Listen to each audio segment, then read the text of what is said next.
It's fitting this movie was released in the winter, since at that time you really can't go outside.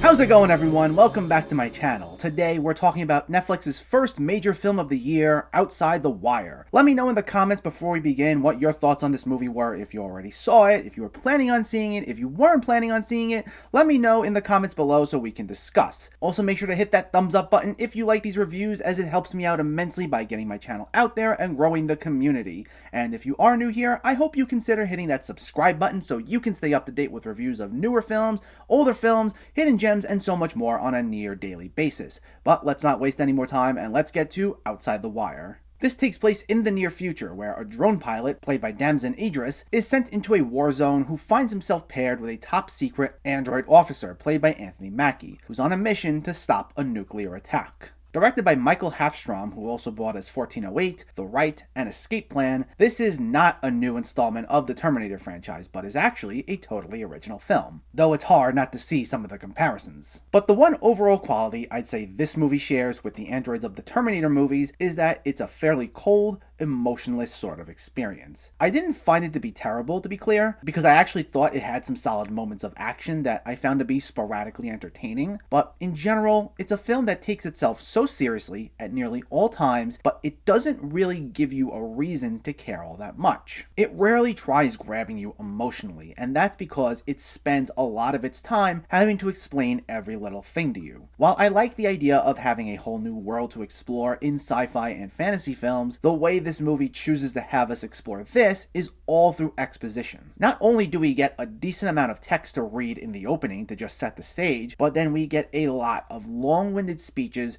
from some of these characters, letting us know who the villains are, what's going on in the rest of the world, why everyone's doing what they're doing, and some of these will go back to back and take up a decent amount of time in the film before things can move forward. And it's fine to just let us know what's happening, but rarely does it let us experience something in a more natural way. It throws a lot at us in a matter of minutes, needing us to retain all this information regarding quite a number of people and places we have yet to even see on screen for ourselves. Like, for example, towards the beginning of the movie, we're given a whole big speech explaining who one of the villains is, played by Pilou Asbæk, aka Euron Greyjoy from Game of Thrones, yet we don't see him until much later in the movie, so it never really sinks in how much of a threat this guy's supposed to be, since we never got to see it for ourselves. Yet part of the story revolves around our main two characters trying to find this guy so they can stop this attack. And it was hard to feel the stakes of the situation because the film relied on a speech Anthony Mackie gives to let us know how bad this guy is. So it was hard to really be invested. Now, as for our main two characters themselves, they're fine, mainly for their performances. I thought Damson Idris did a solid job, and he seemed like a likable guy,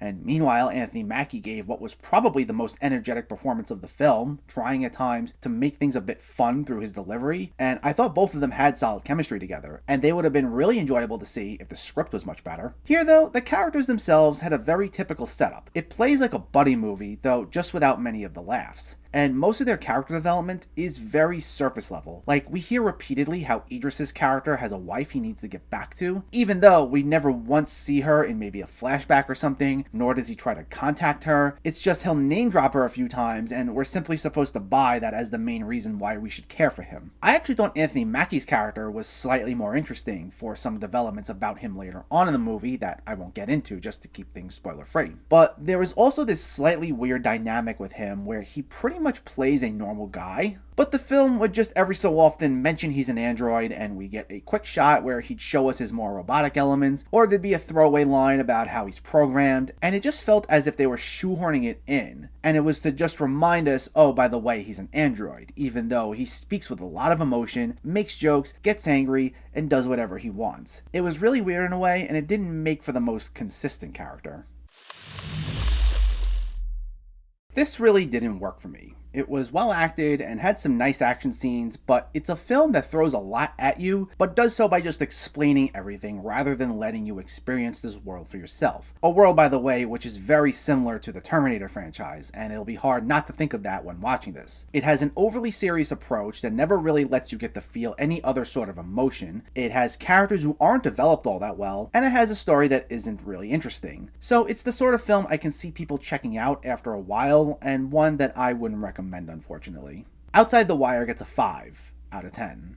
So let me know, did you see Outside the Wire, or are you planning to see it, and what were your thoughts? Do you have a favorite Netflix movie, a favorite Anthony Mackie movie? Let me know in the comments below so we can discuss. Also, if you enjoyed this video, please like it and share it, and for more movie reviews and film discussion, please make sure to hit that subscribe button to stay updated. Thanks for watching, everyone, and I'll catch you next time.